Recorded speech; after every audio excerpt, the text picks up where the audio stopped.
Vishnu-devananda opens the Reincarnation and Disease Symposium, August 29th, 1988. We light the lamp. May we light the lamp, repeat every 3 times. Oh.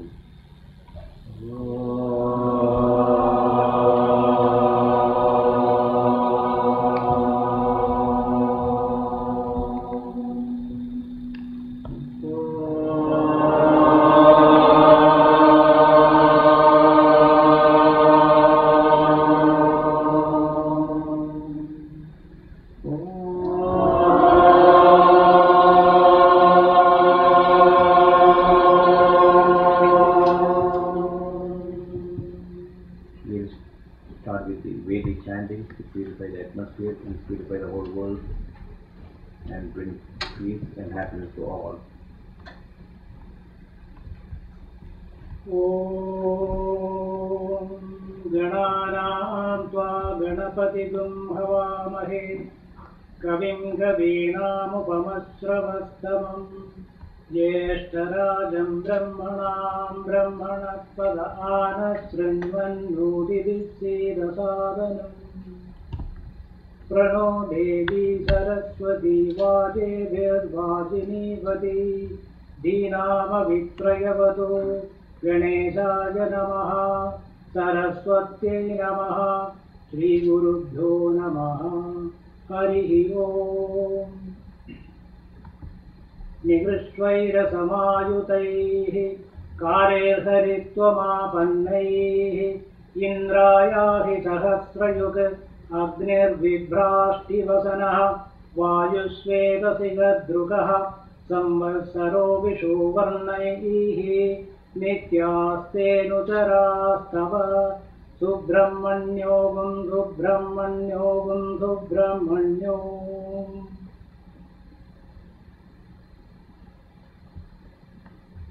ॐ अग्निमीळे पुरोहितं यज्ञस्य देवमृत्युजं होदारं रत्नधागमं हरिः ॐ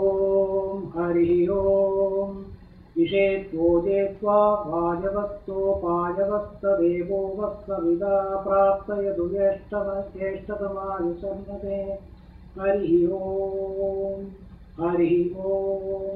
अग्न आयाहि वीतये गृणानो हव्यदातये निहोदा सप्तिभर्तिषि हरिः ॐ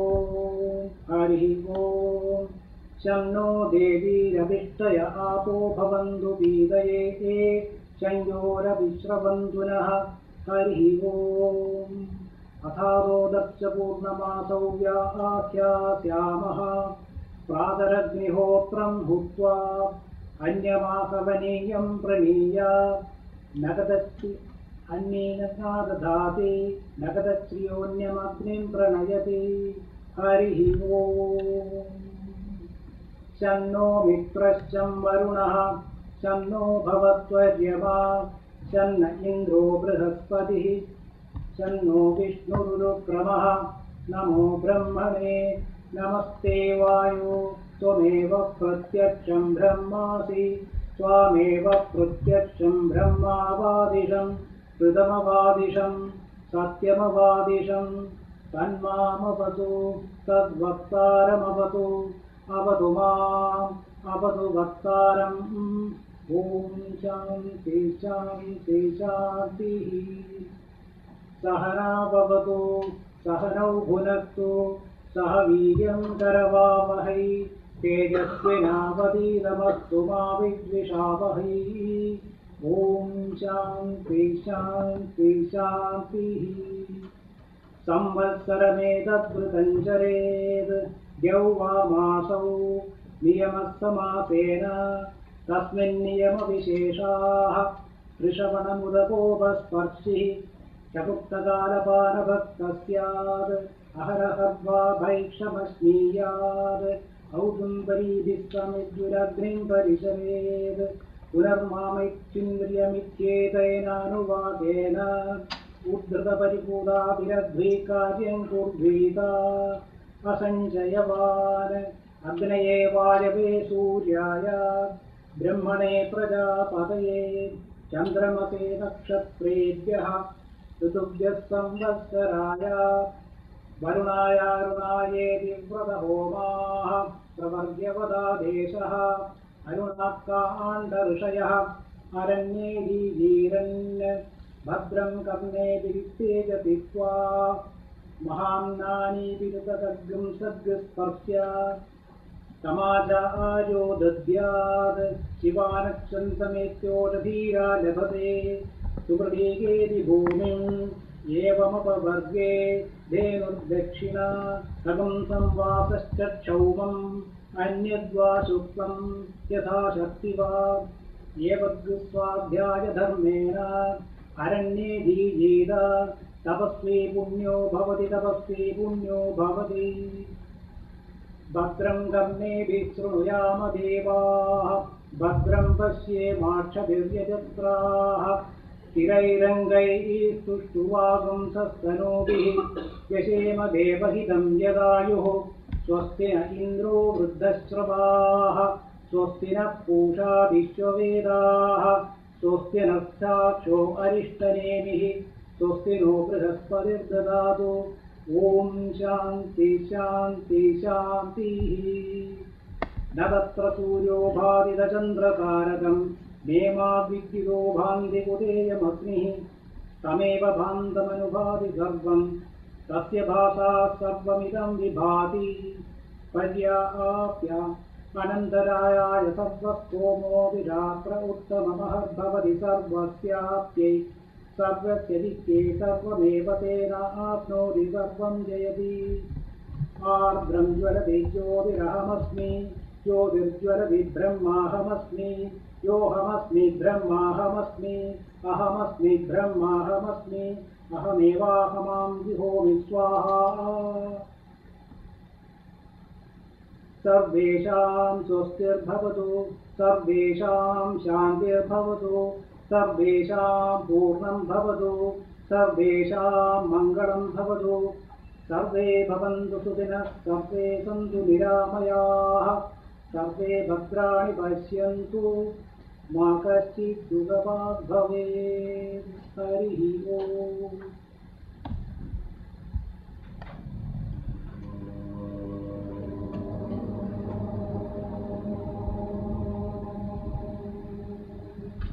सहनावतु सावीर्यं करवावहै तेजस्विनावधीतमस्तु मा विद्विषावहै ॐ शान्ति शान्ति शान्तिः ॐ पूर्णमदः पूर्णमिदं पूर्णात् पूर्णमुदच्यते पूर्णस्य पूर्णमादाय पूर्णमेवावशिष्यते ॐ शान्ति शान्ति शान्तिः ॐ peace. Welcome to our symposium. We will start by introducing our special guest.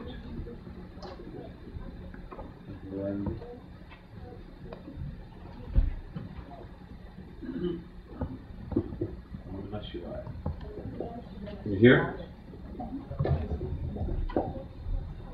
Okay, we'd like to first welcome you to our symposium on karma, reincarnation, and healing. You can hear? Yes? Translation's okay? Spanish? It's okay or too loud? Okay. We have brought together a number of speakers, researchers from different parts of the world for this symposium. Not all of them are here tonight. They'll be arriving at different times throughout the week. What I'll do is I'll first begin by introducing those who are here, and after I introduce them, I'll ask them each that they give just a little 5-minute introduction to what they're going to present this week. And then after I finish introducing those who are present, then I'll introduce those who will be coming tomorrow and throughout the week, so you get an idea of what the whole program will be about. First, I'd like to introduce Swami Vishnu-devananda, who is sitting just behind me, who opened officially the meeting with the lighting of the lamp. Swami Vishnu-devananda is known best as Dr. Sivananda Ashram for performing probably about 500,000 cataract operations and glaucoma surgery and so on throughout all of India over the past 40 or 50 years as a service to all those who cannot afford such medical help. He's been written up in Time magazine, and he's continuing at the age of 83 with the same mission. He's also a very long time disciple of Swami Shivananda's.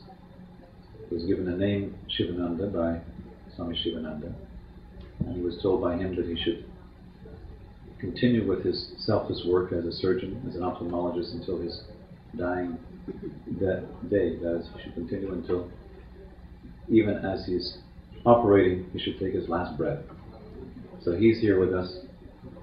Now he's taken sannyas. He's now known as Swami Vishnu-devananda, and still he continues with his Shivananda mission, as he calls it, his work with his ophthalmologic hospitals, continuing with his cataract surgery.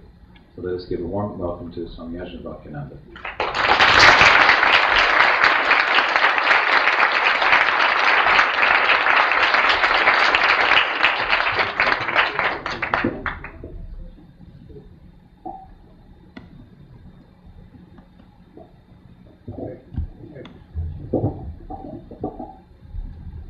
Honorable Srimati and Sri Chatwalji, the High Commissioner of India, my scientific friends, Reviewer Swamiji, and brothers and sisters of Sivananda Parivar. We are in this 20th century, which can be easily called the era of scientific progress. In these days, formerly, some people asked, do you believe in rebirth? Somebody says, I believe. Somebody says, I do not believe. Some religions believe in rebirth, some don't believe. Now, the question of life after death and rebirth is no more a problem of belief. It is a fact which has been proved. Whether there is no question of individually saying that I don't agree. It is something like the law of gravitation. If somebody says, I don't believe in law of gravitation, well, anyway, that law applies to him also.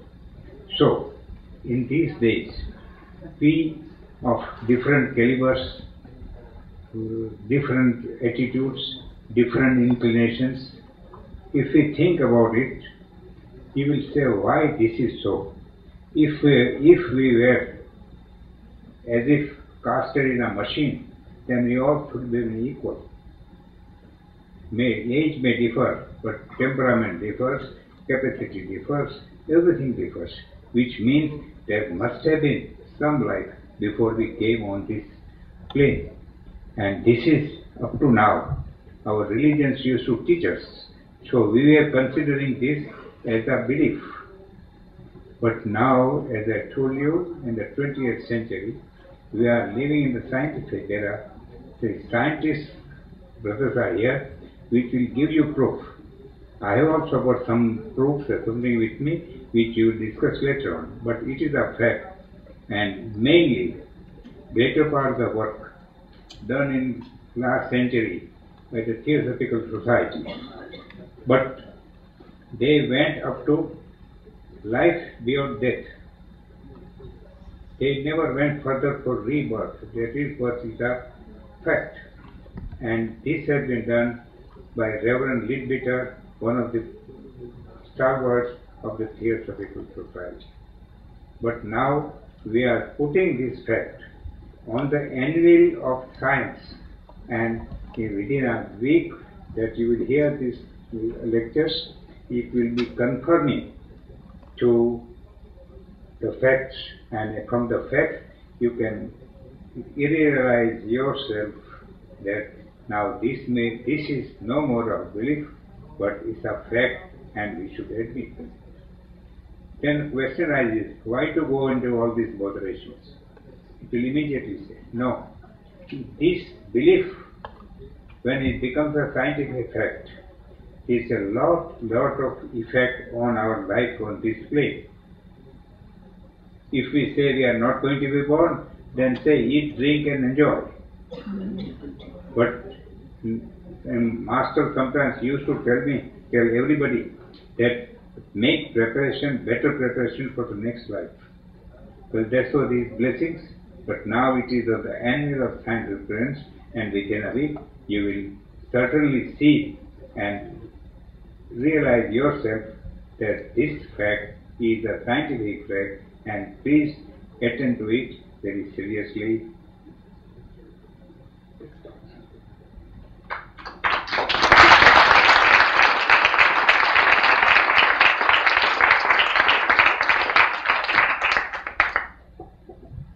Now next I'd like to introduce and ask also to officially inaugurate the symposium the Indian High Commissioner to Canada, Mr. Chatwal, who is not only the present High Commissioner, but also was here 20 years ago as the Assistant High Commissioner. He used to come here to the yoga camp, so we consider him very much a part of our family. We'll ask him now to inaugurate the symposium. Let us have a big hand for Mr. Chatwal.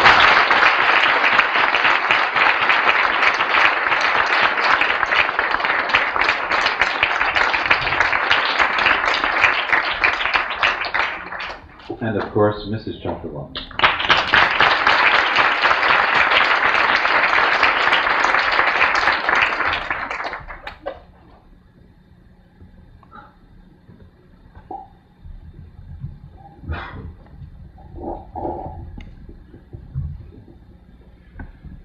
Respected Swamiji, learned colleagues and friends. I was here last year and I stayed at the camp for about a week. I am very happy that with the kindness of Swamiji, I am back again this year, and I am so delighted to see that the work which Swamiji started almost quarter of a century back is still continuing.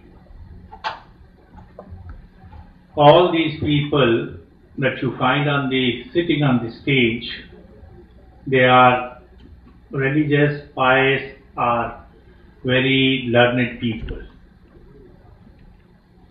When you have a bunch of fresh flowers, and if you put even one artificial flower in it, very few people can make out the artificial flower. That is me. Sometimes, if the artificial flower remains for quite some time with the natural flowers, it even gets the good smell of the natural flowers.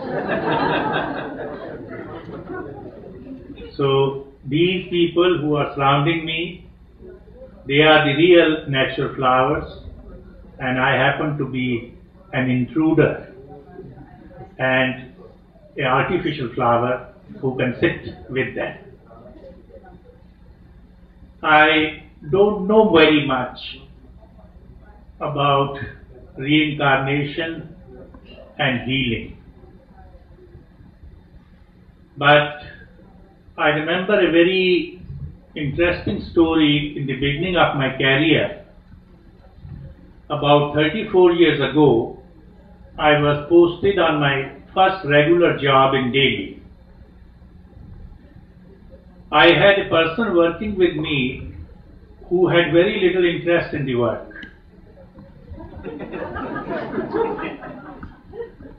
he was all the time wanting to go on holidays. And he was such a good actor that he'll come to me with his eyes full of tears and sometimes say that my brother is sick. Sometimes his auntie would pass away. Sometimes his elder brother would be admitted in the hospital. And he was such a pathetic figure that I didn't have the heart to say no to him. Though in my heart of hearts I knew that this couldn't be right. How come that every sort of misfortune falls on him and on nobody else in the house? Every time I gave in and I would let him go on holiday or leave 1 day, 2 days, whatever he wanted. One day he came with tears trickling down on his cheeks and apparently very disturbed. And as I walked into my office, I asked him, "What is the matter today?" And he looked at me and pretended as if he couldn't speak. I said, "Come out, what's the problem with you?" He said, "Sir, my mother passed away." I was so taken aback. I said, "My God, if your mother passed away, what are you doing in the office? Who is doing the funeral and other things?" He said, "Sir, I am the eldest son and I have to go and do all the arrangements." I said, "Why did you wait for me? Such a thing, you should have gone straight." So he went away and I didn't even have the time to tell him whether he was going away for 2 days, 3 days or something like that. After about 2 days, a lady rang me up and claimed to be, when it came to telephone, he said, "I'm mother of so and so." I was taken aback. I said, "Are you sure you are mother of so and so?" She said, "Yes, he is my youngest child. That means there were other children also." I said, "Okay." She said, "I have not seen him for last 3 days. He has disappeared somewhere. Would you know where he has gone?" I said, "Look, I can't tell you where he's gone, but I think he should come one day to the office." So after about 3-4 days, he came to the office with a fallen face, and as he entered my room, he said, I asked him, "Have you been able to make all the funeral arrangements?" He said, "Yes, sir, very sad, but I could do that. I somehow managed." And I said, "All right, sit down." He sat down. And I asked him, I said, "Look, you are a Hindu?" He said, "Yes." I said, "Do you believe in reincarnation?"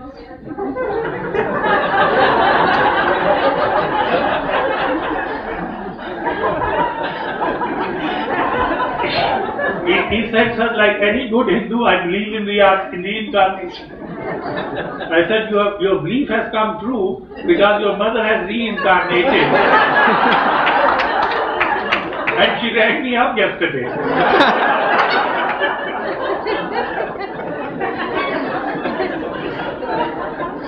So the fellow didn't know what to do. He ran out of my room.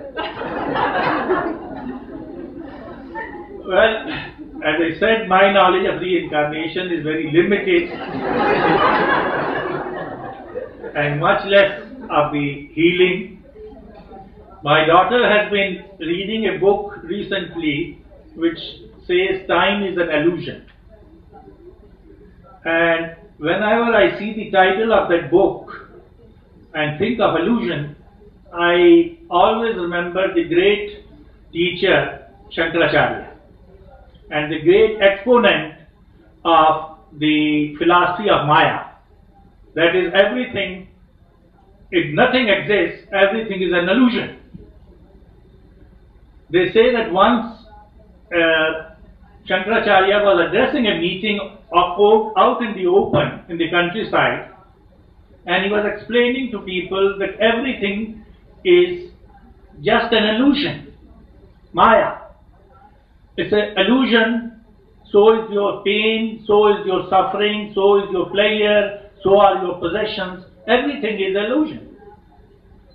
While you are saying that, from the jungle, it was next to the jungle piece, and a mad elephant started running towards the congregation. So when people saw the mad elephant coming towards the congregation, everybody ran, including Shankaracharya. So the people who were listening to the discourse, they said, "Oh great Guru, why are you running away? It's only an illusion." No, he said, "But so is my running."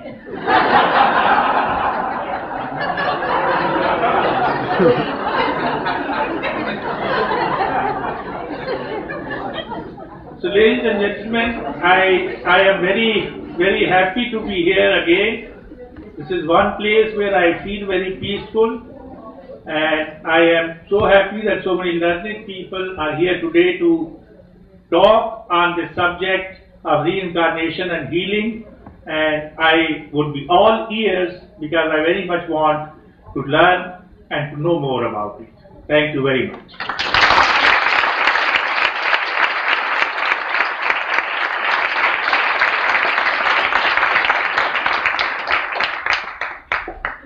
Thank you, High Commissioner Chetawal. The next person I'd like to introduce to start would be Joe Fisher. Joe Fisher is an author and a journalist born in Britain, and he's actively investigated the subject of metaphysics and reincarnation for about the last 10 years. And he's co-authored a book with Dr. Whitten on the subject of reincarnation called Life Between Life, I believe.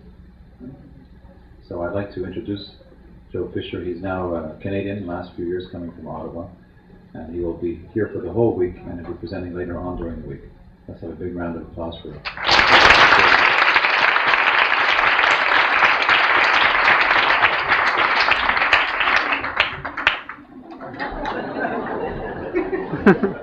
I hope that's not symbolic.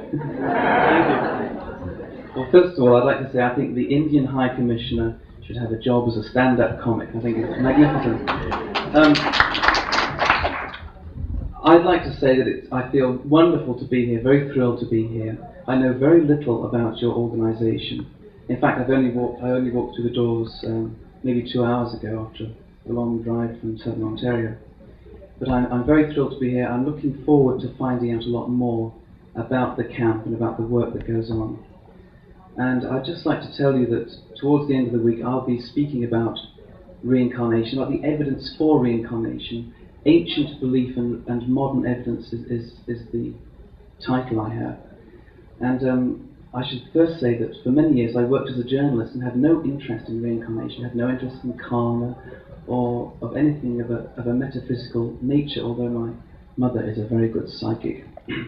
So that was the only clue that I had about this other world. And by a strange series of, I won't call them coincidences because I don't believe in coincidence, but by a strange series of events, I came to be put in a situation where I wanted to go searching for reincarnation to find out whether there was such a thing or whether it was just a big story in the sky. And as a result of my research, I came to the conclusion that reincarnation is very real, and we can look at hard evidence in the world today to support that. And anyway, I'll be talking about the evidence and ancient belief in reincarnation, and then in my second talk I will talk about the work of Dr. Joel Whitten, who is the Toronto psychiatrist who takes people under hypnosis into the between-life state, or the bardo as the ancient Tibetans call it.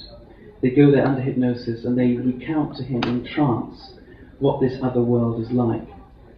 And the testimony of Dr. Whitten's subjects matches precisely the words in the ancient books about the between-life state, the ancient Tibetan Book of the Dead, for example. And I think you'll find that quite fascinating, as I did as an investigator, as a researcher, as I went to Dr. Whitten to find out for myself just what his work was all about. So I'll be telling you all about that towards the end of the week, and I look very much forward to meeting you individually and to settling in here and to learning and to talking with you all. Thank you.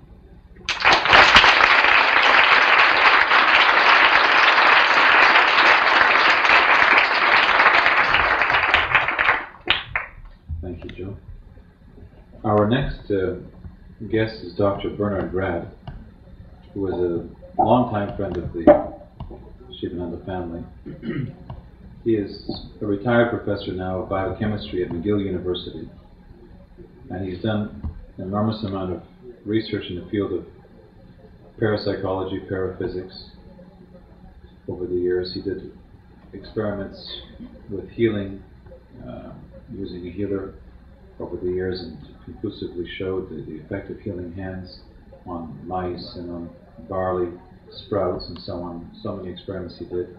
He also worked with Wilhelm Reich many years ago in the United States, and his background is extremely varied. We're very honored to have him here and to speak with us and to present to us this week. Welcome, Dr. Bernard.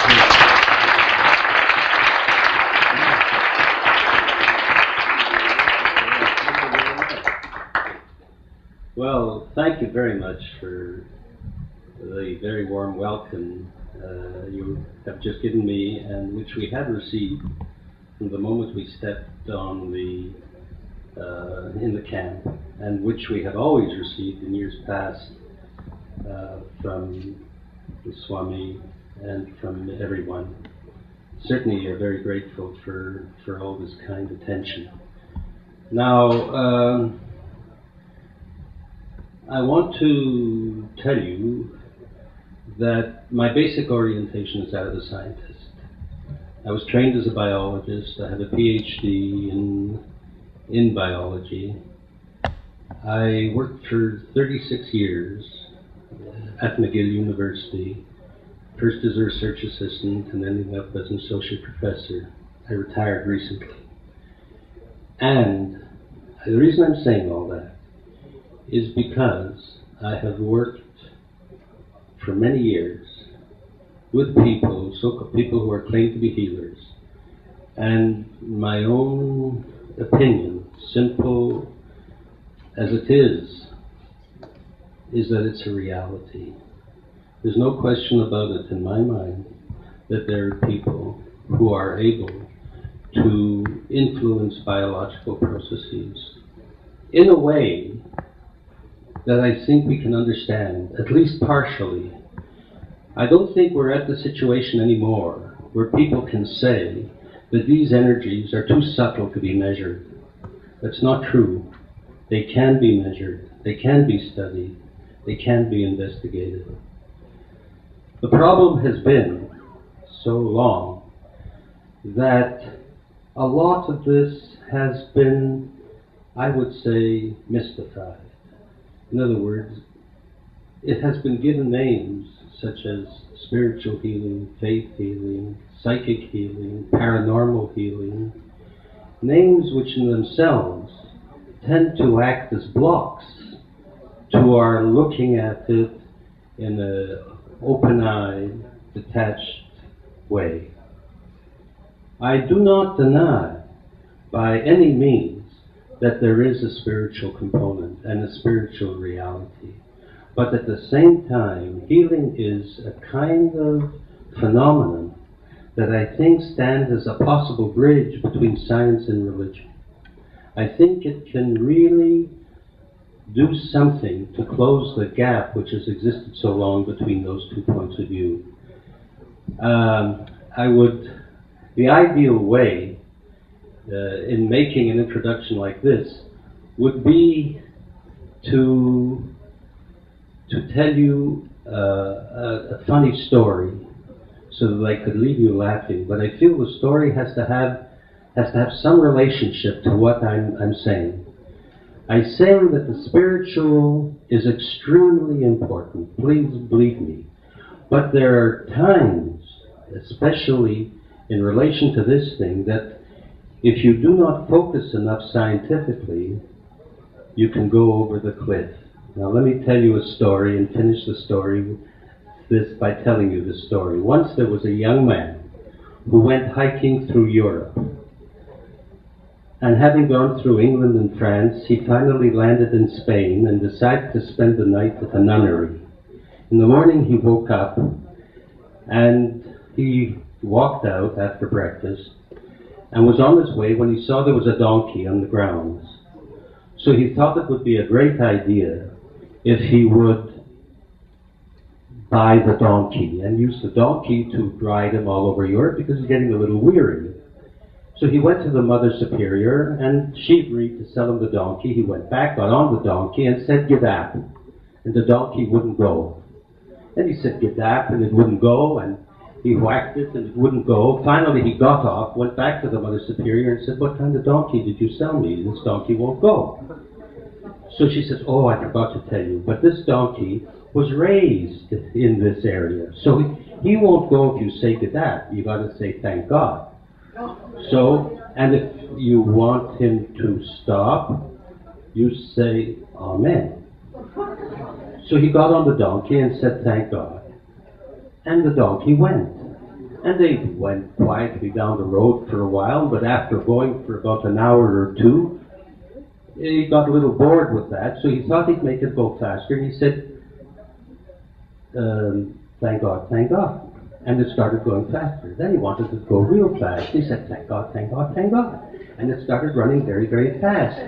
Suddenly, across the fields, when to his horror, he sees in the distance that there's a cliff. And he forgot the word. He says stop, and it wouldn't stop. And he forgot what the word was for stop. Finally, just as he got to the edge of the cliff, he remembered the word. He said Amen, and it stopped. He said, "Thank God." Now there are sometimes you must be careful about saying thank God. And one of these times is when you're trying to study a phenomena scientifically. I know that God is the origin of everything, all kinds of work and everything, but you must be wary. Thank you very much.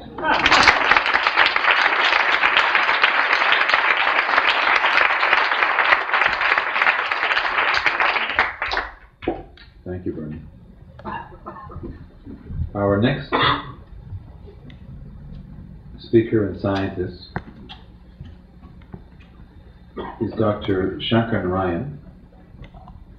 Many of you know him already, and also a close member of the Sivananda family. He is presently the technical director of the Madras Institute of Magnetobiology. He's a leading researcher in the field of magnetobiology. Pulsating electromagnetic currents in patients that are suffering from various kinds of arthritis and so on. He's found therapeutic use in his experiments in Madras. And he's here conducting magnetic biology experiments also in our laboratory here at the yoga camp. And this continuing experimentation has gone on for the past 3 years. And we're looking forward to what he's going to contribute in the field of magnetobiology. Let's have a warm welcome for Dr. Narayan.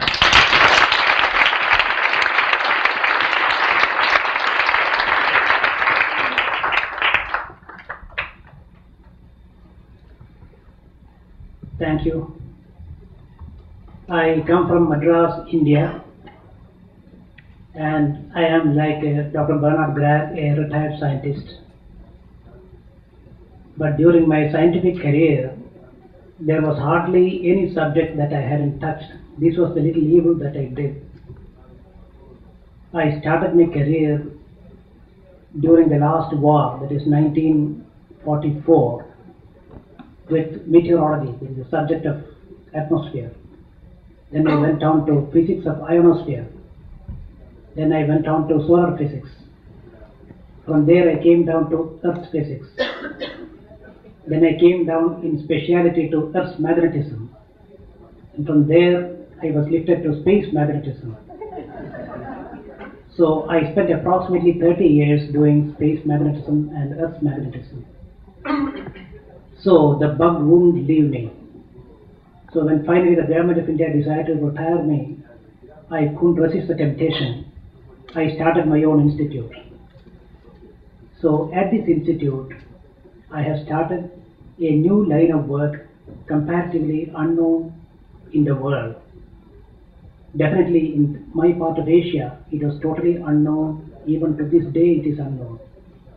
That is the effect of small magnetic fields in pulsed form, pulsating magnetic fields on biological objects, beginning with little worms and insects on up to man, the highest in the order of evolution. Swamiji has been so kind and so interested in the type of work I have been doing, or rather we have been doing at the Madras Institute, that every year he has been inviting me and encouraging me to set up experiments in his lab here. So this is the 4th year in a row that I have been coming to Val Morin, sharing all the joys of this great place where you get immense peace, and then planning variable experiments and having a complete freedom to do the experiments as we like, when we like, and where we like. So there is an eternal type of thanking to Swamiji and this organization. He always has been telling me, Chandra Narayan, you don't think that this was done or that was done, it is your karma. I have now increasingly begun to believe in it, because I was wanting to close my book some 5 years ago on all research work. But every year Swamiji throws a little bait at me. Shankar Narayan, don't you want to complete the lab? So here I come. Now at this laboratory, in collaboration with our variable colleagues from Czechoslovakia, we have started a series of experiments. My part is that of finding out the effect of magnetic fields on human thinking process, moods, and so on. There is a meditation process.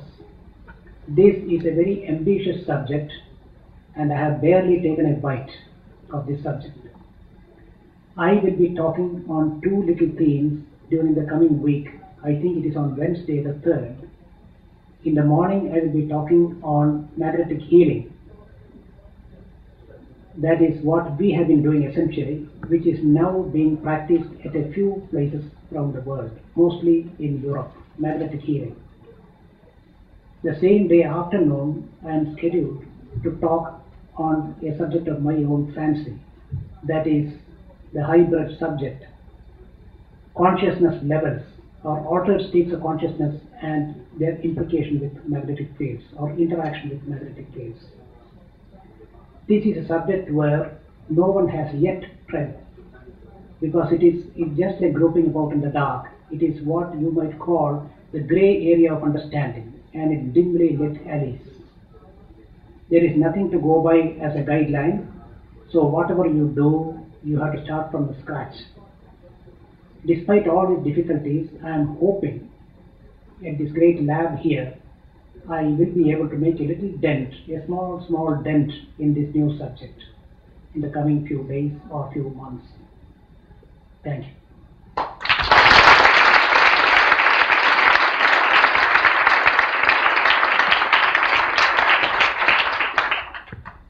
Thank you, Dr. Ryan. The last 2 participants who are here with us now, I want to introduce at the same time, because I've asked Dr. Andrzej Stanczyk to speak on behalf of Engineer Kuna, because they're both from the University of Prague, and Engineer Kuna's English is not yet so good as to address you, so Dr. Stanczyk will talk for him. Both researchers, Dr. Stanczyk, a psychophysiologist, and Engineer Kuna, have come from the University of Prague in collaboration with the Sivananda Yoga Ashram to conduct ongoing experiments on the physiological effect and psychophysiological effect of all the different yogic practices. This kind of work has been going on at the University of Prague, I believe, for the last 40 years, more or less. And a number of years back, Swamiji toured Eastern Europe, the Eastern Bloc countries, and there he met with academician Dostalik, and they agreed that they would continue a relationship here at the ashram, and since then this investigative work has gone on at the ashram. Dr. Stanczyk is a psychophysiologist, both doctorate in psychology and in physiology, and he's in charge of the experiments which are going on this summer with very advanced equipment, brain imager and so on. And engineer Kuna is his assistant in that work, developing specialized equipment for that. So we're very proud to have with us both these researchers from the University of Prague, and we're very happy to collaborate with them. Let us have a warm welcome for both of them.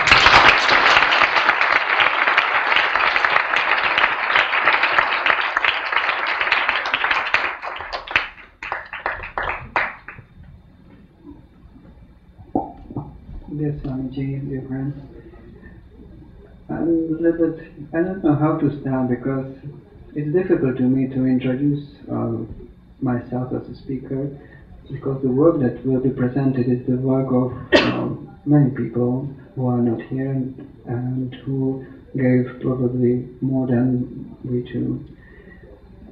But still, I would like to introduce Michael. Probably because you don't know him so much as me, because I'm moving and he's sitting in by the computer more. And so he's in the PhD course in our institute, and his topic is neuronal networks, which is a new branch. And its idea of this work is that we have to learn from nature, from the single neuron, from the single cell, although our mind is high. And the idea now is to build a computer that would imitate the activity of the neurons, so that maybe some future neurons could almost imitate some mind activity. So the man has very ambitious aims and goals. So this is new branch, and this is Michael's topic.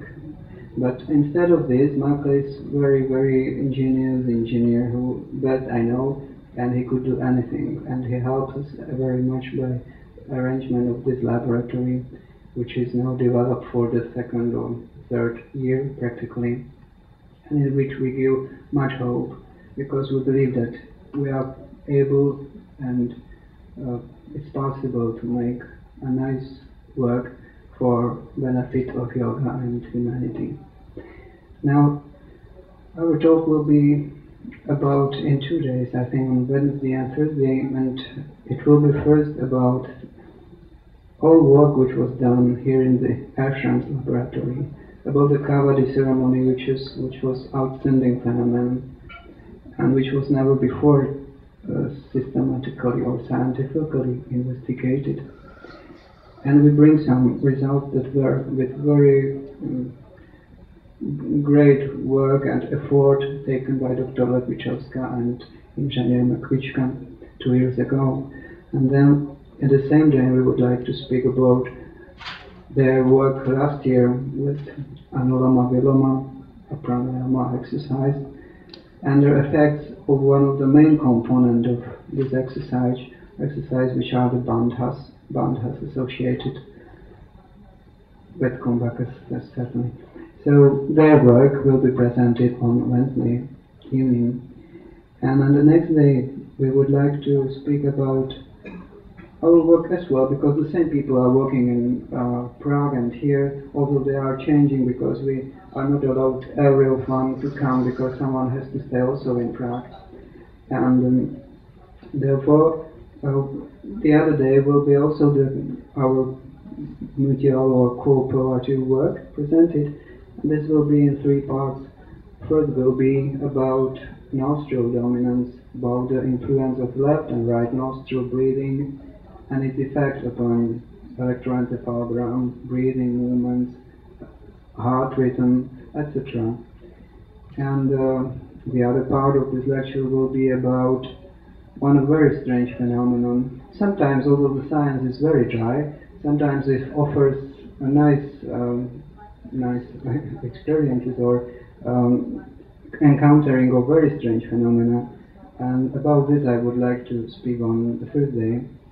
And finally I would close the Thursday lecture by introducing of our another colleague, Dr. Novak, who is supposed to come on 1st of September to Ashram and complete his PhD thesis on electroencephalography of the pranayama and other yogic exercises. So I would close this because this would be a We never had here, we got the most latest, we got very few in the even United States and Canada is the first that happened. So this is the equipment, and that the story goes to the late 70s, or maybe in 50s in Russia. There were Livanov and other physiologists who tried to depict the brain activity in time, but also in topography, somehow to see how the various waves of electricity are flowing over the brain surface in various instants. So they had such a great apparatus with 50 bulbs, which switched when the electrical impulse of some of the electrodes was high. It was very large and it hasn't very much chance to survive. So this story then slept for some 20 years, and in 1979 Duffy started or elaborated one brain mapping system, and then the commercial started to develop this area because it was very proficient and beneficial for people, for hospitals, etc. So practically from 1983-4 there are available various systems, and one of this, brain imager from neuroscience, is available also now. It was for 3 or 4 months in Czechoslovakia, and now it's available for 1 year in the ashram.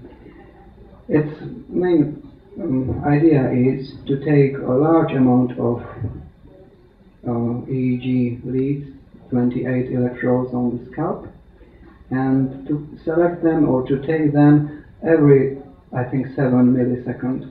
So the large amount of data is flowing every time to the machine. We can see it, all the electrodes, we can browse around them, and at the same time the color maps are produced. The maps are showing where are on the head the maximum voltages of various frequencies that are encountered in EEG, for example, delta, alpha, theta, beta 1, and so on. And we are now trying to find out how these frequencies are changing, for example, during Kapalabhati compared to rest, during meditation, during magnetic field investigations, how it changes, for example, during meditation, etc. Because from this point, we, to some extent, being more humble and courageous, to some extent infer about or on neurophysiological substratum of the certain yogic exercises. So this is maybe in some words about the brain imager.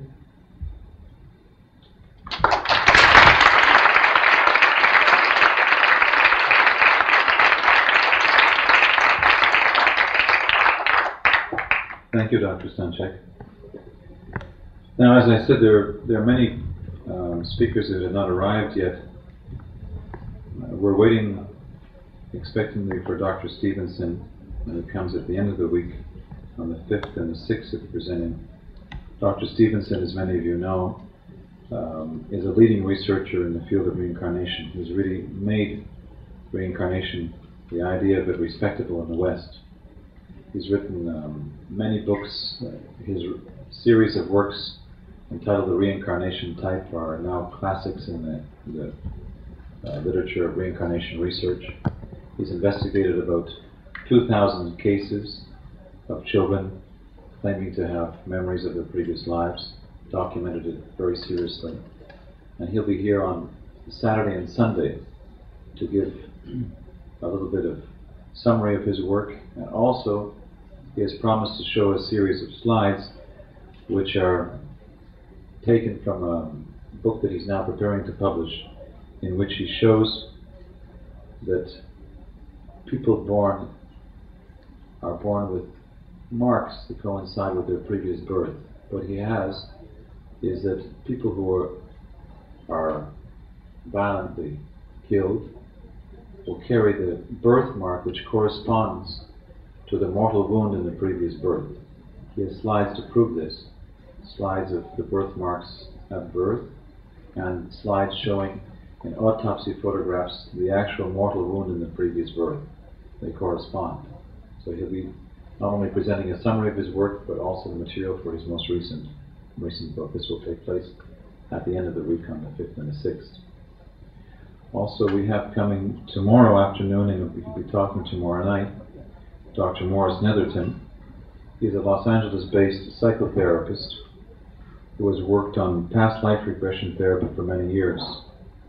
His method apparently allows the patient to actually regress during therapy into past life experiences, during which they sometimes actually speak other languages, xenoglossy, and present many detailed informations about their past lives. The thoroughness of his approach has made this regression therapy known as a Netherton method. Dr. Netherton also is the author of a work entitled Past Lives Therapy. So he'll be coming tomorrow afternoon, and he'll be giving his presentation tomorrow night and a workshop on Monday afternoon. Another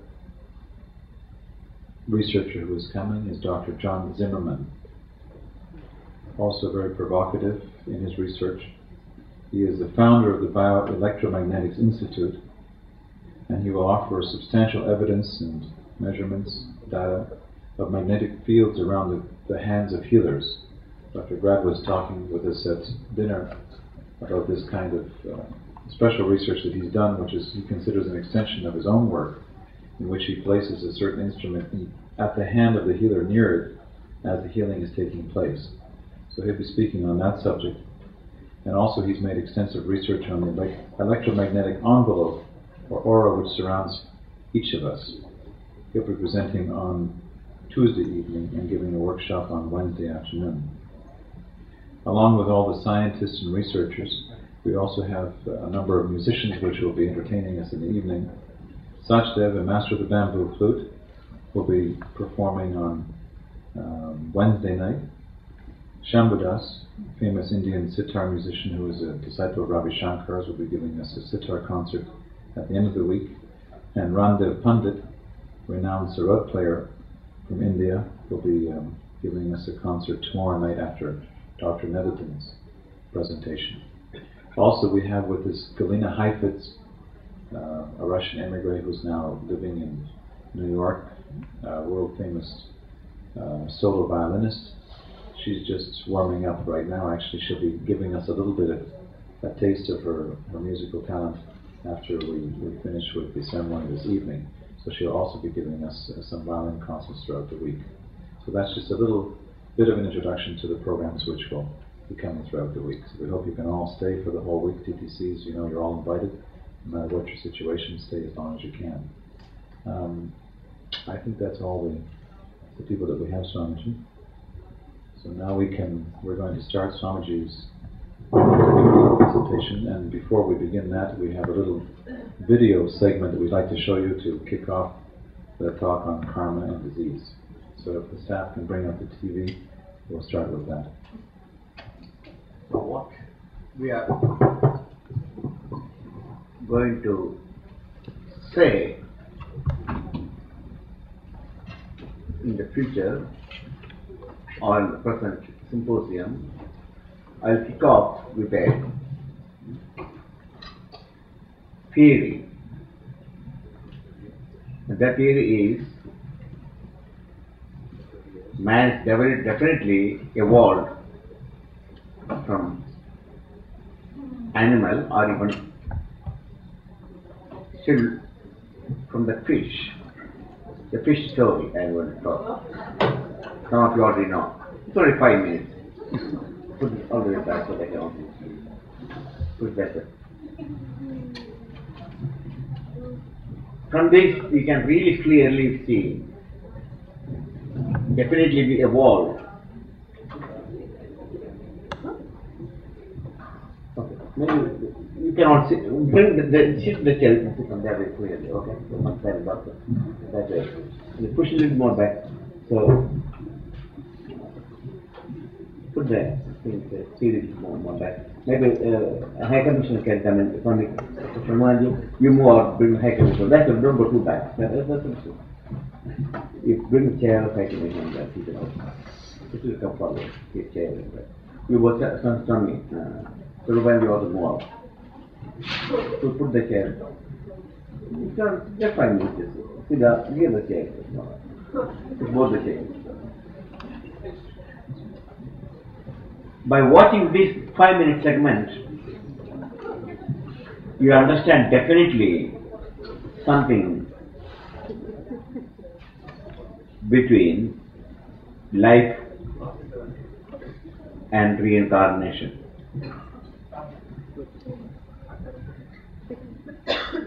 This bright light, can you shut off, please?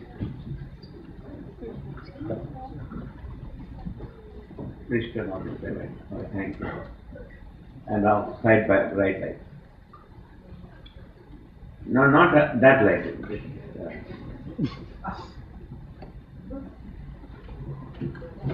Come, turn it slightly towards that way.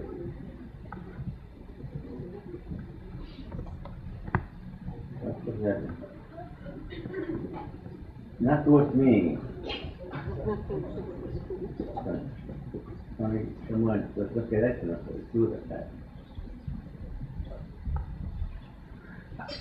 I'll start this program after watching this, then I'll give it a commentary and purpose, followed by ending another 5-minute segment of a cartoon, and then the violinist, the great solo violinist from Russia.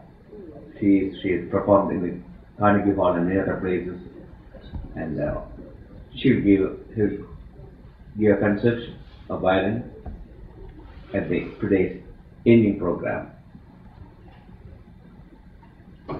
What's happening from such more energy?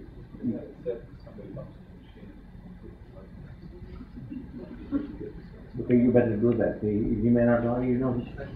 Okay, not seen it, but okay.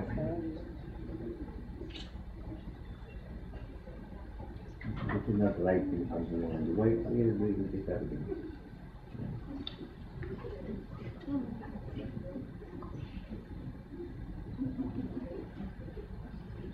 This is not right thing. Don't talk now, do something.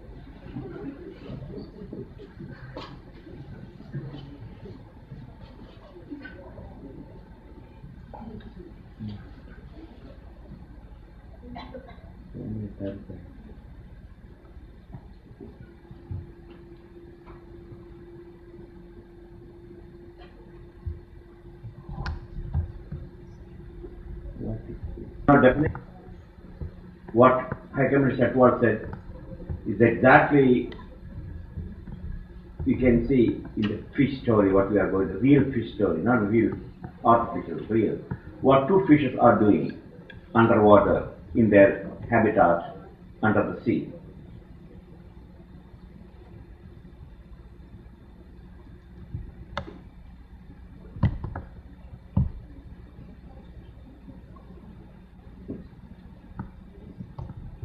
Put everything ready.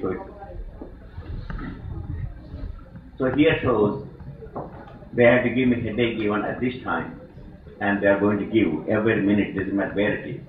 How perfect you do, still they will make mistake. That's what karma. Now I will start the subject. The theme is reincarnation, karma, and healing. Why healing? The subject, you always think about disease is caused by germs or some virus.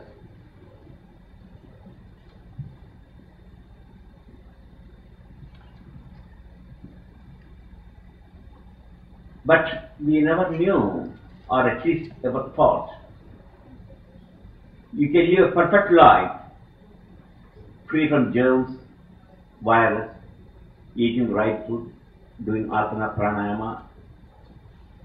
Still, you can get some sickness, physiologically caused by physiological reactions or emotional reactions.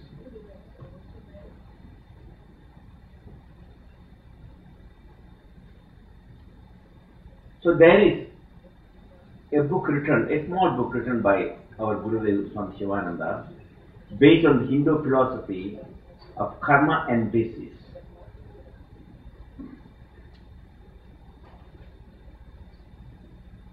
At the time, the doctors and psychiatrists, so also other therapists like magnetobiology and so forth, they must learn some disease will not be cured by, it doesn't matter what medicine or what chemistry or what biology, what science we use. That something cannot be removed. Some bugs cannot be removed. We'll find so many cases later on. Today's introduction as we go. So some of the actions we perform in our daily life to react. A ball thrown on the wall will bounce back to you. If I throw the ball harder, the bounce will be harder.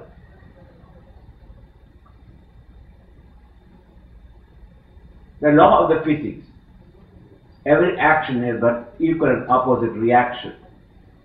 A rocket moves up because the reaction of the force in the opposite direction.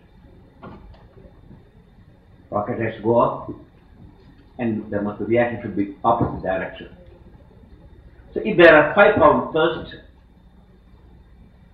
to the lower side, bottom side, the rocket goes 5 pounds up. That's what all rockets work. This law, action and reaction, equal opposite reaction, is known not for the physics or scientists in the mechanical side, mechanical field, but also in all fields of action. That is physics of the body or the physics of the astronauts or physics of the yogis. Just imagine people here, about 200, 300 people here from various parts, from America, Canada, from Middle East, from Tel Aviv, from Israel, from Egypt, from Germany, from Czechoslovakia, from various parts. This was a deep forest. 25 years ago, one of the inauguration, the then High Commissioner of India came here. At that time, Mr. Chatwal, present High Commissioner, was Assistant High Commissioner, First Secretary. Now he is the High Commissioner. He himself saying the growth of this organization. Several years ago, it was nothing but a forest. It slowly grew up. People came coming from every part of the world. What's the cause of it? Just accident? Or because I came here? Why it did not happen 500,000 years ago, or 500 years ago, or 200 years ago? But only a yoga type of vacation and yoga teacher training course coming from all over the world here in this remote area, nobody ever heard Val Morin. What's the cause behind it? The karma and disease will just give you some glimpse of our past. Past is the cause for the present, and present becomes the cause for the future. The past, present and future are not three different things. But our mind can only compare in this way, then or before, now and hereafter. So what is then before or hereafter or present?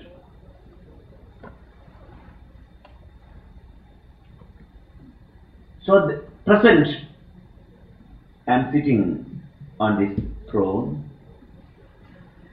and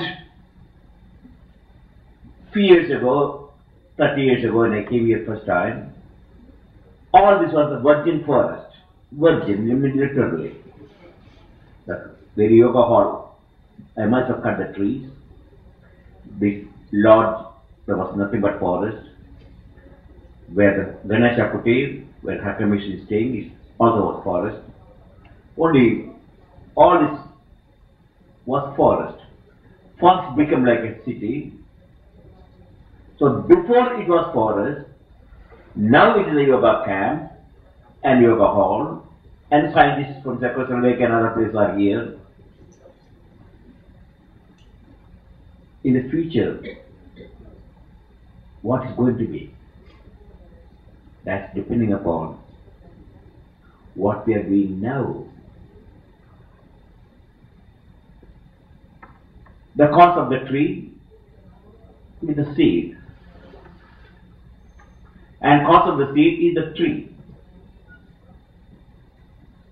So we are revolving again cause and effect.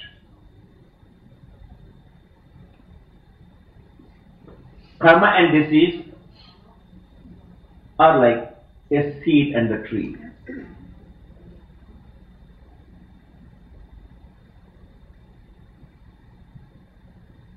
Without a cause, you can't see the tree.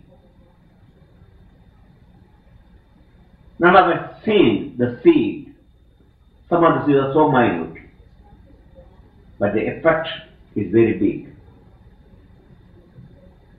So your body is like a tree. Some trees are very strong, matured, bring a sweet apple, sweet fruit. Others are bitter, not strong. One little bit temperature changes will create problem. Some trees can take strong winter climate, like in the Laurentians. Minus 30 degrees, 40 degrees, all the trees can survive in the winter. But you take them to hot climate, like in India, tropical climate, these maple trees won't survive. So also bring a palm tree from Bahamas,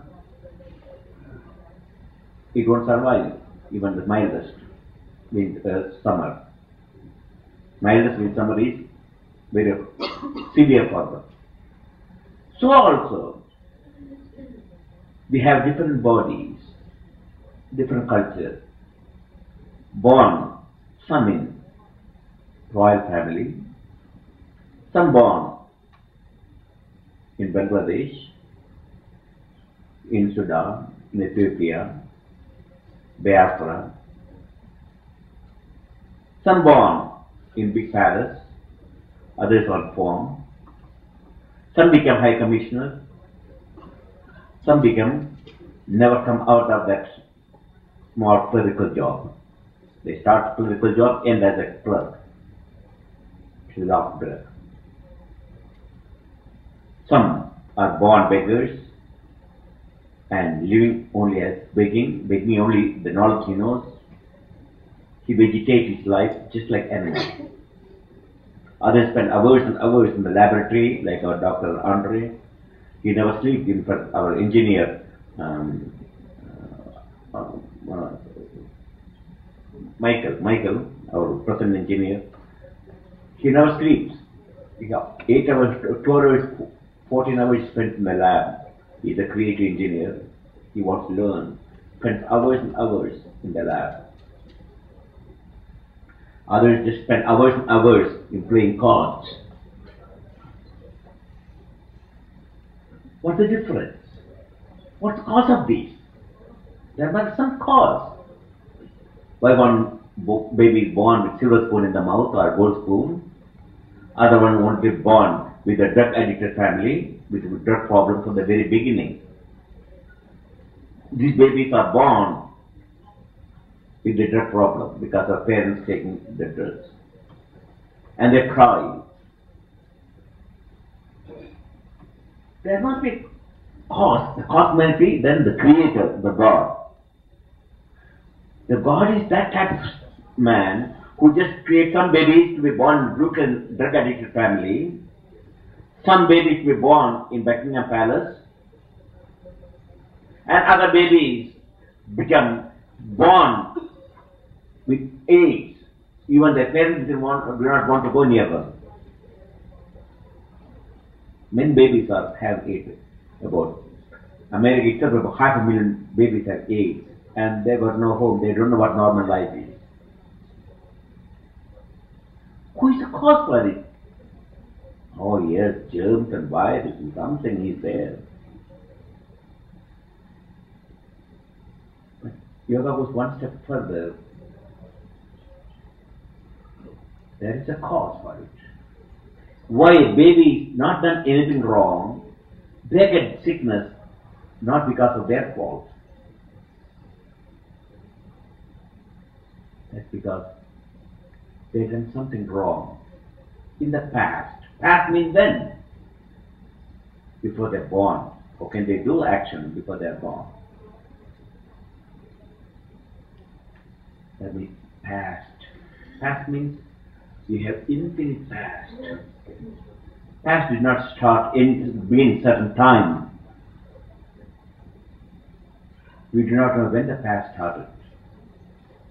And when this cycle of this existence as a physical existence, as you are now, as Swami experience I am having, when this experience is going to stop, you say, oh yes, when I die it's going to be finished. That's the end, like a dream at night. You had a dream, a nightmare, a tiger is chasing you. At that time, say you can put the EEG, electroencephalograph, with the brain imager, you know exactly the time the dream started. But at 11 o'clock, let us assume you're having a dream of 11 o'clock of a tiger chasing you in your bedroom. But no more bedroom for it, is a jungle. You are alone, you are crying. And that's someone woke you up exactly 4 o'clock. Come on, don't cry. You get up. Suddenly, the dream tiger gone. The dream forest gone.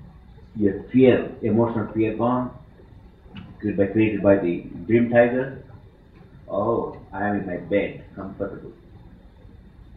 But you are there in the bed. At the dream time, the experience was very real for you. As our High Communist told the story about Shankaracharya running from a mad elephant. The story is, I'll just repeat it in another way. The same story. Shankaracharya had many disciples. One of the disciples was a great king. And he used to go to the king's palace and talk about Vedanta. O king, your palace is all illusion, your power is illusion, your throne is illusion, your money is illusion. And the king is little bit annoyed of all this. Though he is a disciple, he wanted to make some practical joke. He called his main royal elephant and told the man, elephant keeper, just wait when my teacher is coming. You just wait in the middle with the elephant, and when the teacher tries to pass, you make the elephant just chase him a little bit. Just, I will watch from here. So the elephant man, the elephant keeper, went with this big elephant, and Shankaracharya, the disciples were coming. And he gave a nudge to the elephant. The elephant started running after the Shankaracharya. Shankaracharya ran and then climbed the tree. And the king was watching from his palace and was laughing. And Shankaracharya then, when the elephant is gone, he came slowly down and touched himself and came to his king's usual place and start talking Vedanta. King had a question.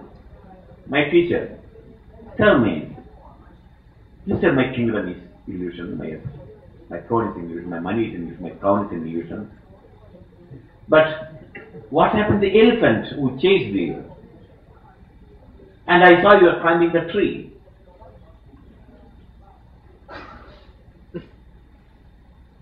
So Chandrakarya says, yes, the elephant is an illusion. You saw me running in front of the illusion. You saw me climbing the tree, also an illusion. Everything is an illusion. Well, that's right. But in our practical life, reincarnation is not an illusion for us. It's an illusion, true. All birth and death is an illusion, just dreams. My position as Swami is a dream. But for a person who is dreaming of a tiger, at that time it is very, very real. Your family is real, the birth of your family, birth of your child make you happy, and AIDS disease will make you unhappy. It doesn't matter how much you say it's an illusion. So the very cause of your problem is caused by something. That means your action. That's called karma. Karma literally means action. And every action must have reaction. You cannot stop. If you have a seed, the reaction of the seed at the right time, right condition, it will sprout and bring a fruit or a flower. So you have gold spoon in your mouth when you are born. There must be cause for it. Or you are born in a drug addict family, there's a cause for it. Because that baby though did not do any action now, in the past life he was a drug pusher. He was giving drugs to babies and children, 13 and 14-year-old children, and made them die. Nice living by taking money by selling drugs to innocent children and people. In this life, he has been born suffering from the very beginning. Not only when you are born, even the intrauterine life as in the fetus, he has to suffer.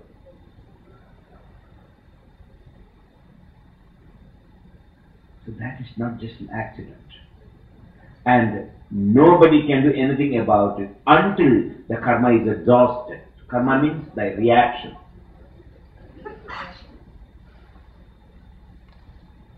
So there is nothing you can do about an action you performed voluntarily, knowingly, until its effect has been exhausted.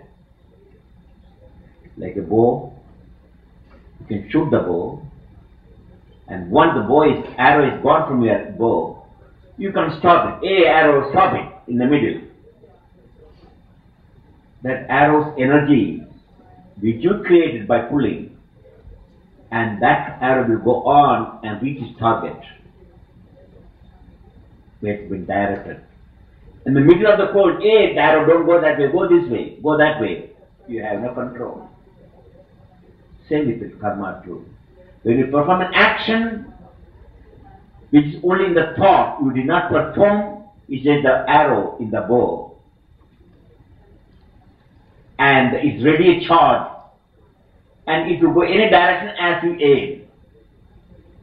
But instead of aiming and discharging the arrow, you stop it and put it back in the quiver. It won't reach the target. No reaction. But once the arrow has gone from your hand, then doesn't matter what you do, you can't stop it. Energy, until it spends energy reaching its particular area and hitting the particular target. Same with your karma too. Your karma cannot stop because now you are a good yogi.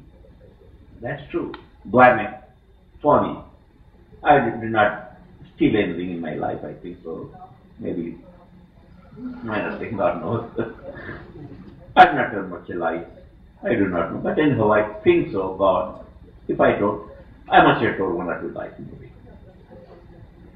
But once a lie or action I perform knowingly, I cannot stop it. its reaction. This is called law. So the law of karma comes in three ways. It's called sanchita, accumulated karma, prarabdha, the which is now going on now through this body, and agamya, which we are yet to come in the future, because future is not going to end because you are going to die. Because future is not going to end because you are going to sleep, you wake up again. Future is not going to end because you dream, because when you dream you go back and deep sleep, again you wake up, again you go back. Cycle continues. So karma is divided into three categories. I will discuss more, but today, introduction.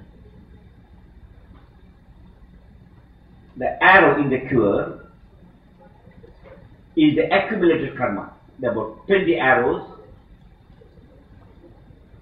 And I take one arrow and put it in the bow and charge it. That is the arrow which is going to perform the action. You have not done it. It's to charge. You have two choices now. Either you can discharge that arrow or you can put it back, diffuse its power. So it's fully charged. And then you set that arrow, you discharge it. That energy you created by your action will not stop now. It will go on and on and on until it exhausts its energy or hit the target. You cannot do anything about that arrow. All the other arrows which is still in the quiver, you can control. Either you can aim it, stop it, or leave it there. But the arrow is gone from your hand, you cannot do anything about it. So the arrow in the quiver is called sanchita, accumulated karma from the past incarnations. Innumerable actions you have done in the past lives. Not only past in this life, in the past lives. And that's in the quiver. Your accumulated called sanchita. And from that, you aim at some arrow. That's a prarabdha, which you are enjoying through this body or suffering through this body.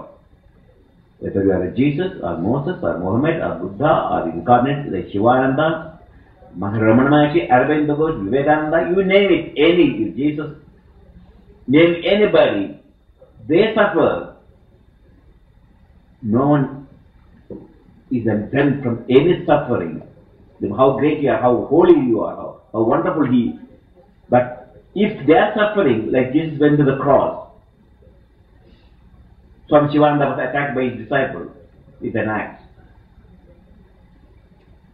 I had an accident in the Himalayas, frostbite, though I went to Himalaya for meditating in the cave. I was alone, Gangoti, that I did not do anything wrong, definitely. That's not why I was very silent, so I did not even tell lie. Yet, I got frostbite, and then after the soldiers carried me from 4,000 feet down in thick snow, and at last they gave me 2 jeeps to get me to the hospital, to Targashi, and within 10 minutes, just see how the karma works. I'm just doing a couple of things to them, that's sufficient. Then I'll conclude today, I won't go too far. Then we'll go to fish story.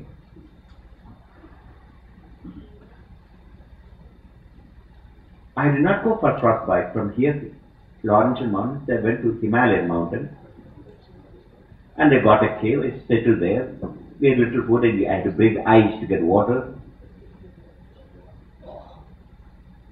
Then why did I get that frostbite? Alright. Then somehow there was an outpost about 10 miles down. Some Swami went and reported and he used to soldiers. Swami knows Colonel Singh, that he is the local commander there at the time. Please go and inform Colonel Singh by the Swami has got frostbite, he's got gangrene, he will die soon. If there is nobody to help him, he's alone there. So that Colonel Singh, he was walking himself, came patrol with a few soldiers, came to my cave and left few tins of canned milk and other things, because military, they just left the Swami stay in the cave. And then he asked Swami, if you need anything, you tell me. But I did not know at that time I need his help very soon. And his headquarters is 40 miles down of the Gangotri, lower altitude. And there's one outpost is over 10 miles from my cave. That's all. There were 2 or 3 soldiers. They get a very old radio phone. They crank it up and they move for colonel thing. Swami Vishnu have a gangrene. Maybe he needs some help immediately. As soon as the colonel thing heard that Swami Vishnu, because he knows me and plus General Chibbar from here given a letter. If Swami needs any help, because he is going to be alone in the cave, please help him. So General Chibbar, he's the commander-in-chief at that time in that particular area, and he's one of the colonels. Immediately sent 14 soldiers. Then I just came down, and they, for 8 hours, 10 hours, they had to walk in heavy snow to bring me down. But that's a big story. But anyhow, story is, then I left there and overnight, stayed there in the camp, and the army, they gave it public Bangalore police sleeping. And then they gave me 2 jeeps to take me to the nearest Uttarakashi. And one jeep contains a colonel, a major and a few soldiers to assist me in case I need on the way. And the other jeep for me and a few of my people were helping me. So that's it. Major said, sorry, my car will be in the front, your car will be at the back. Just in case something happens. I said, no, I am Swami, I must be in the front. Yes, I am Swami, naturally, he can't object. So I prostrated before all the soldiers, they were all waiting, and I saluted them, I prostrated them and asked forgiveness for making them to carry me to heavy, with 8 hours they had to carry me. They could not spend more than 10 minutes, they could not carry the heap big snow, only 10 minutes every day. If there are 14 soldiers, they had to continuously change every 5 minutes only. They could walk 5 minutes and then change the soldiers, and they prostrated before all that, asking for forgiveness. And I got on the jeep, and my jeep went first. Within 10 minutes, he did not head-on collision with another military jeep.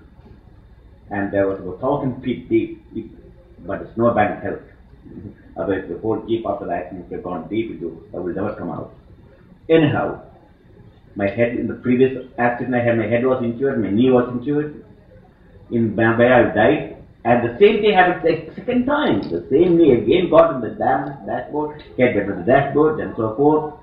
And the driver was injured, and I rolled out somehow from the jeep, and I was lying on the snow and covering all my injury and this thing with the snow. After 15 minutes, the other jeep, major jeep came, and they saw me accident and made their plan to me, and they drove me. See, imagine my karma. I can't escape that. If that major jeep was ahead, he will be in that accident, not me. Why at the last moment I changed my mind? I do not know. Because my karma is still suffered. Afterwards I have to conform in other things. Then I go back into earlier days as a young wandering monk in Himalayas. I went to Badrinath. Walking, at those days there was no, you had to walk all the way. So it takes about 20-25 days walking. And one place, of course I won't touch money, I took vow and no food. I used to beg, there's not much to beg in those Himalayan areas, villages are very poor, sometimes we have to climb. So I walked about certain miles a day, and then daytime we rest, and then evening we walk to the next village. That's what all pilgrims do. And one place I arrived, it's midday, very hot, and I lied down near them. I could not find any food, and I had to go to the nearest village, which is about quite deep, and they won't get much food because they don't have anything. So I came back and lied under the tree. And then one old pilgrim, he's there to carry their food on their head every day, and they make it to bed. One of the food they carry is the wheat and sugar. They mix it with the ghee. They call sattu. This they don't have to cook. It's dry and they don't have to refrigerate. That will give enough energy. There's the sugar, there's the wheat, there's the ghee. That's all sufficient for energy to walk. From his rest for 25 days, 30 days, he ate himself there to walk. He gave, because Swamiji, you look very hungry, you want something. Sure, I'm hungry. Can you give me something? So he gave me a little bit of that wheat preparation. And I had my only cloth. I just put it in the cloth immediately. And I was about to eat. Something said, no. Just there's a Ganges, take a good bath, cool of water. Ganges is very cold, but sun is very warm. Jump into the water, and then you can eat. Oh, good, thank you. I jumped into the water. I took one dip. It was cold. Came out and sun was shining. I don't have even to wipe. I have no. Only I'm hungry, so much hungry. I came, and it was on a piece of rock. I kept my food and my props. I took it. But I was so hungry, and I forgot to hold the other end. Everything went into that sand. My stomach was, you can imagine the suffering. Food came almost to my mouth. I put it back. Because I was not supposed to eat on that day. Who gives my karma? I must have taken some food from someone's mouth in my last life. Maybe from Shanuanji's mouth. And I had to pay the price. I can't describe the suffering on that day. I walked to get out of 15 miles, evening. Now I don't know where the next evening meal comes. Just before that village came, it's a small village, it's over 3-4 huts maybe, and all the people sleep on the roadside. A Swami, he has, elderly Swami, he looks, he is looking for brahmacharis or people to serve him. It is a young Swami. Maybe he will assist him. He's got money maybe. He asked, where do you come from? Major, I come from Sivananda Ashram. You come here. So he caught my hand and took to his small place where I stayed. And there was sumptuous meal waiting for me. As if he knew that somebody's coming. And after the meal, he said, you should not be alone anymore walking. Come with me. He took me all the way helped me all the way to reach the Gangotri by feeding me like a father. So the karma worked on both ways. Something done you good in the past, it came afterwards, but something bad also, you have to pay for it.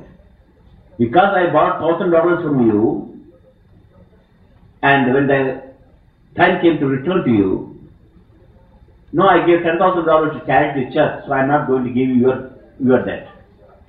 That $10,000 charity is not going to wipe out my $10,000 debt. Even $1 million I give charity.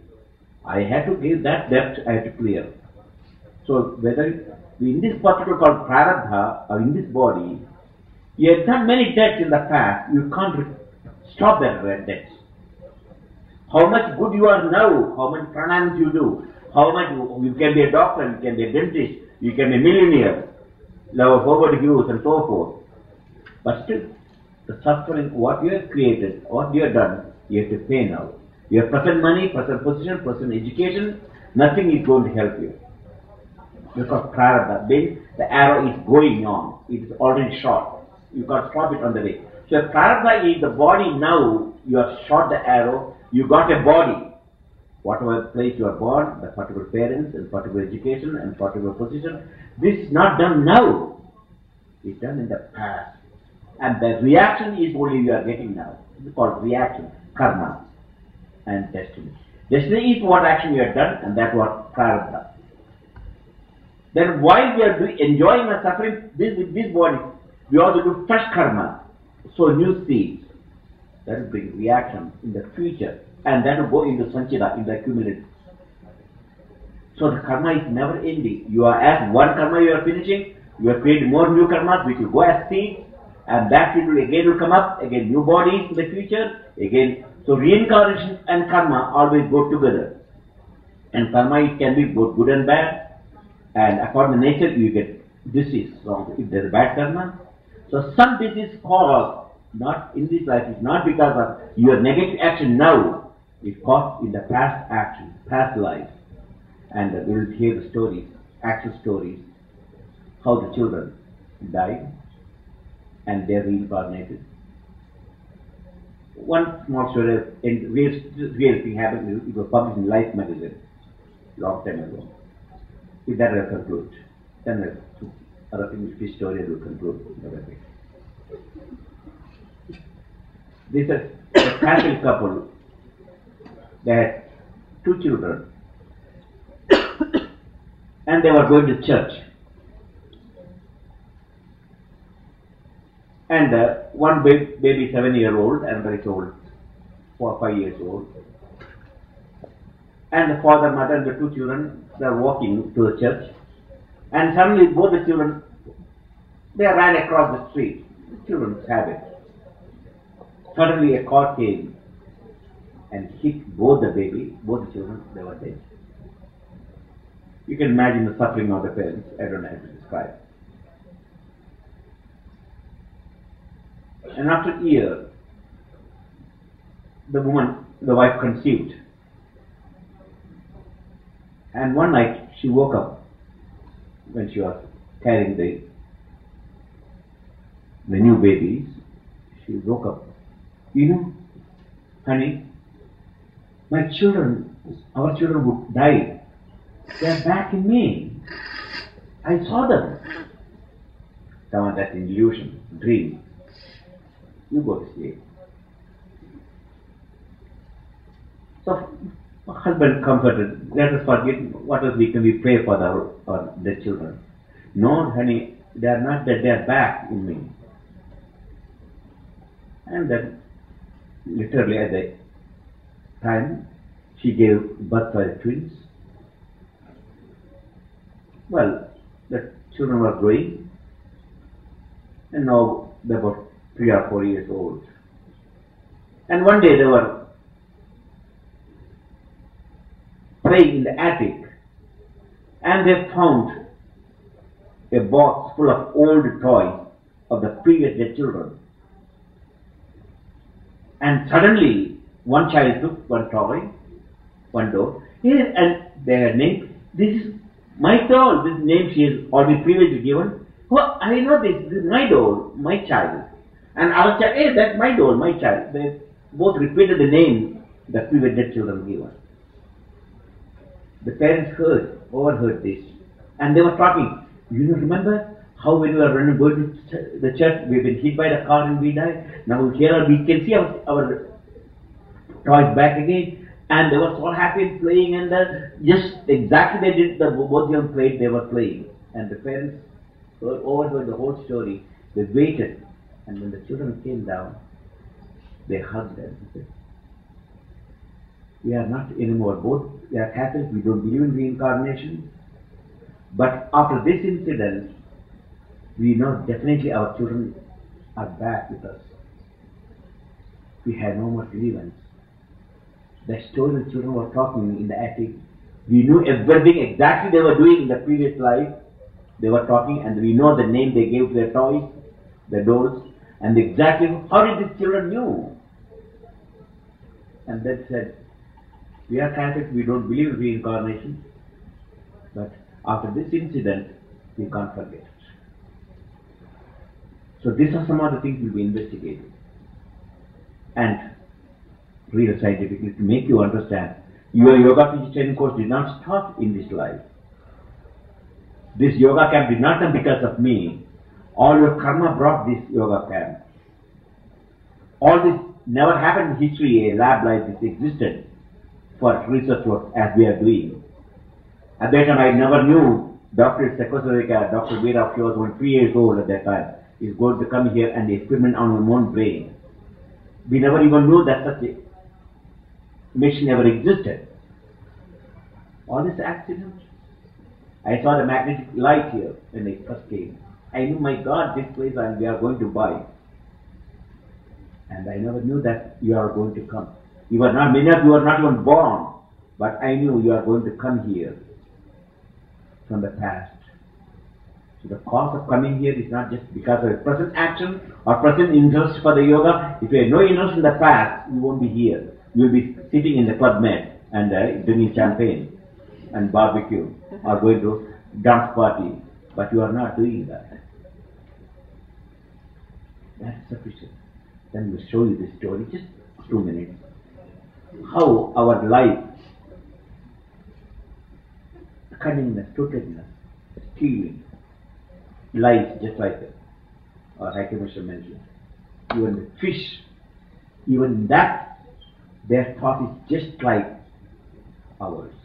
Ready? Okay. Now we just watch. Put the lights out, please.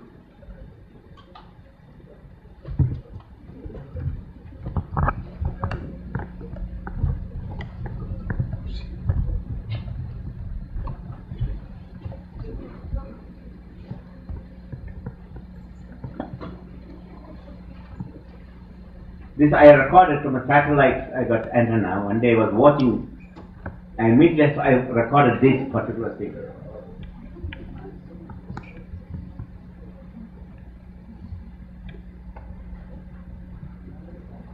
Yeah? What's that?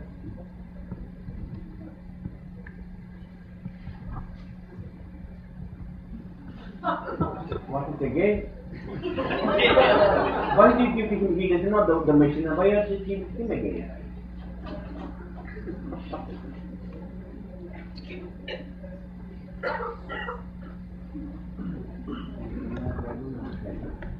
You got it 2 minutes time to wait.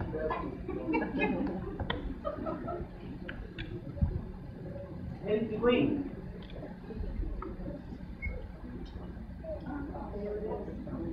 Okay, you move up. Come on, you take care of it.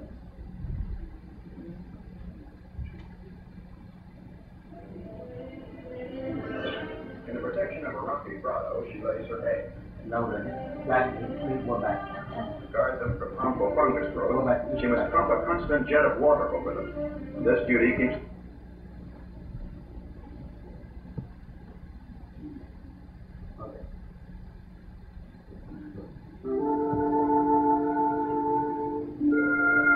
By the time he finally joins his brothers on the family tree, Father is exhausted.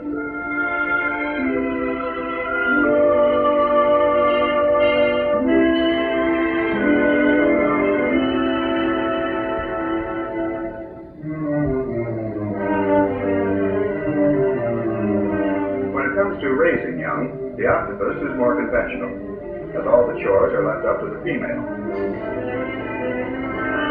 In the protection of a rocky grotto, she lays her eggs.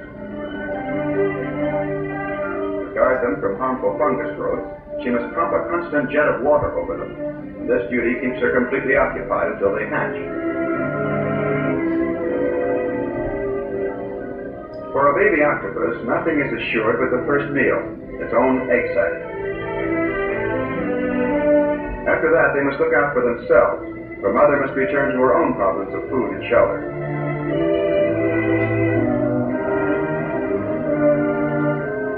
In her ravenous hunger, she has an eye for any opportunity, and her first victim is a giant snail. In the sea, the instinct for survival is compelling, and the conch fights back with surprising agility. But its struggles are in vain. In a time, the octopus not only has her meal, she has a bonus, for she finds a new home in the victim's shell. Among her neighbors are some pectins, members of the clam family. They've been endowed with the ability to swim, the sort of jerky jet propulsion.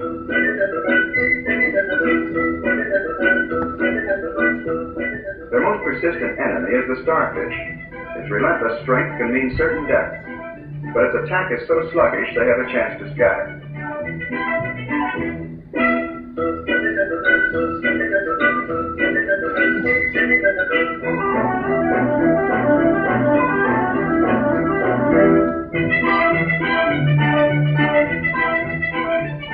Escape from the starfish, however, doesn't always ensure survival.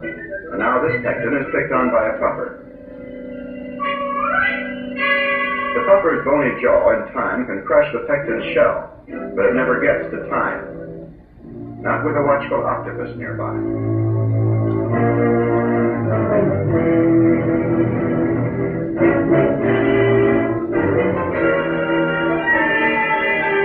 The puffer bravely tries to regain its prey. But when the octopus decides it too would make a meal, the puffer in self-defense simply inflates itself and becomes too big a mouthful.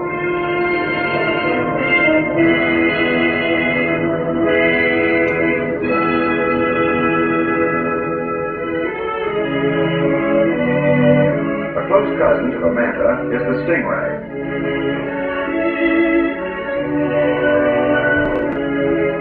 Her patrol route takes her along the sandy fringes of the rocks, for it's only in the sand that she can hide effectively. Her young are born with this ability, for until they're grown, it's their primary key to survival. They're also born with an instinct to strike out on their own as soon as possible.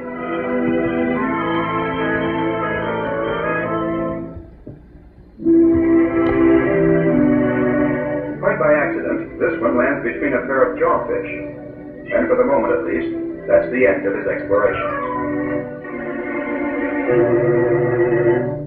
Jawfish are short-tempered little scavengers whose habit is to dig a burrow in the sand and then build a protective rampart of rocks and shells around the entrance. By himself, a jawfish is peaceable enough. The trouble is there are two of them, and only rocks enough for one. They've both been working hard for some time now, yet their rock piles haven't seemed to grow at all, and each one is getting suspicious of the other.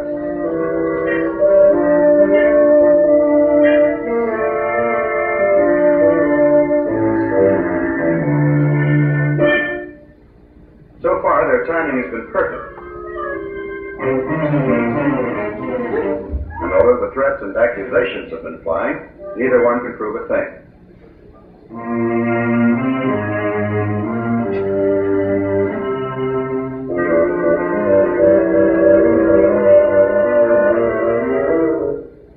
This time, there's no doubt.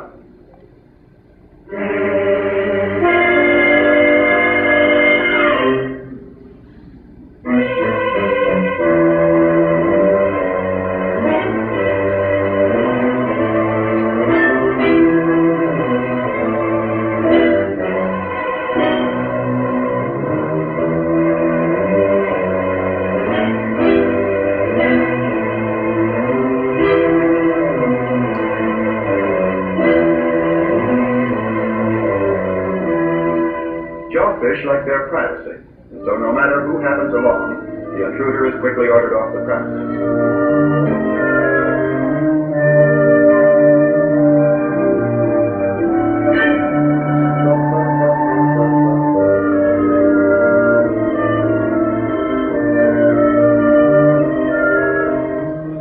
The next annoyance is a serpent star, simple enough to take care of. But it's attracted the attention of a rock lobster, who's quick to recognize an easy meal. The star seeks shelter beneath a resting toadfish, but to no avail. The ensuing scuffle, though short, Like this. From this story, we steal each other, we hide each other from all our human nature. Is to hide our facts and try to be a gentleman by sitting here, by putting orange robe, etc. This instinct is not gone. We bought from the lower kingdom, still in us. No one taught this to jawfish, to steal each other's story. For you the story is just, you all laugh. But I did not laugh when I saw that. I am not different from the jawfish. I steal if I can from someone. I tell a lie. I try to hide things from others.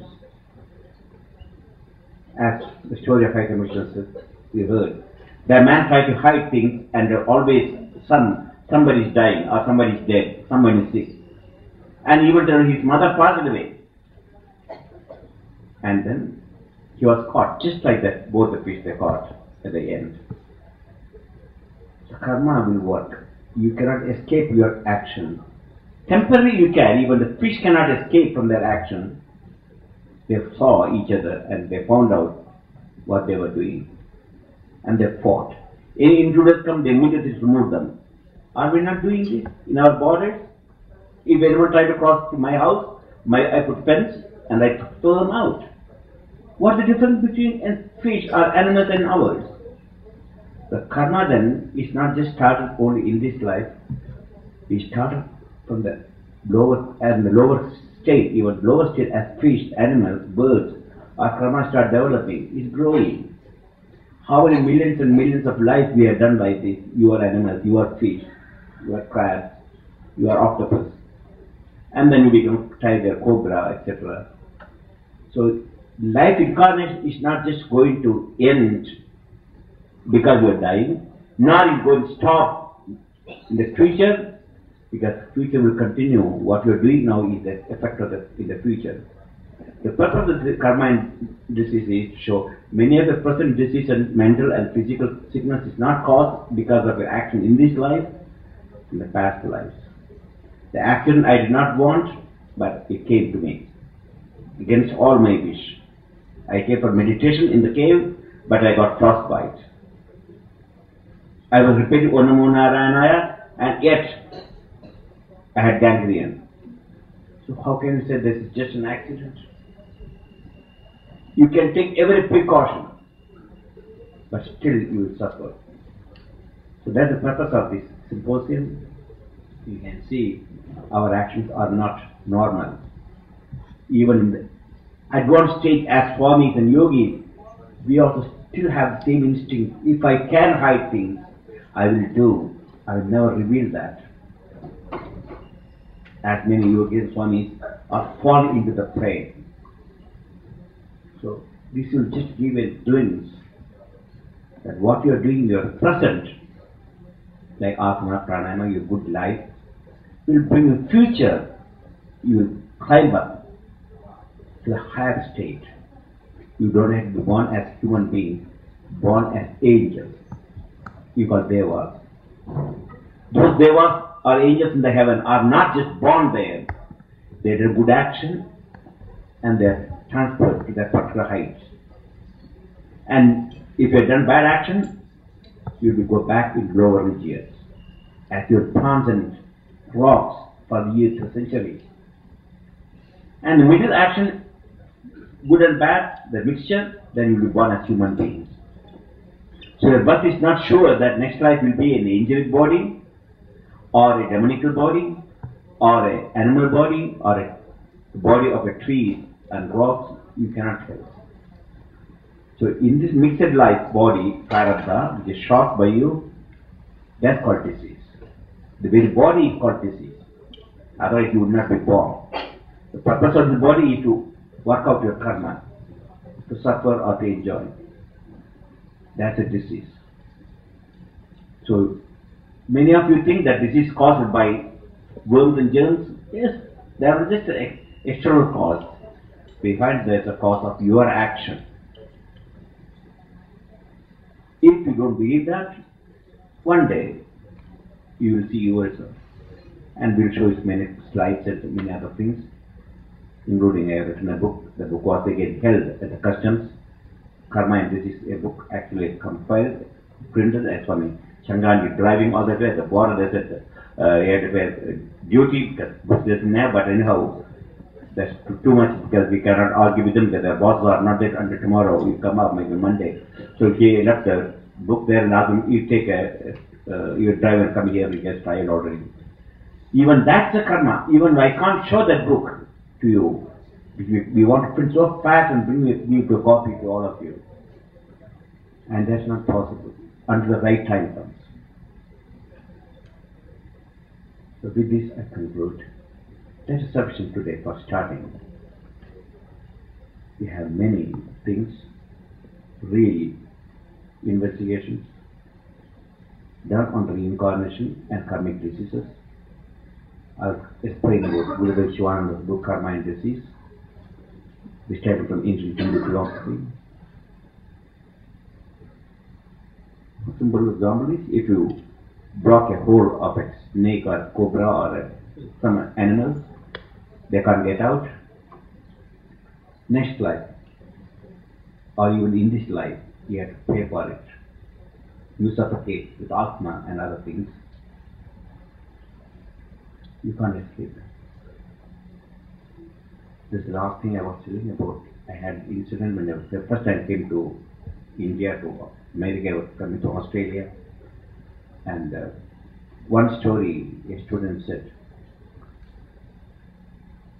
every Thursday or Friday, there's ritual by a farmer He will hang up a pig in his form on his legs and take a 2x4 and beat that animal from the head to foot.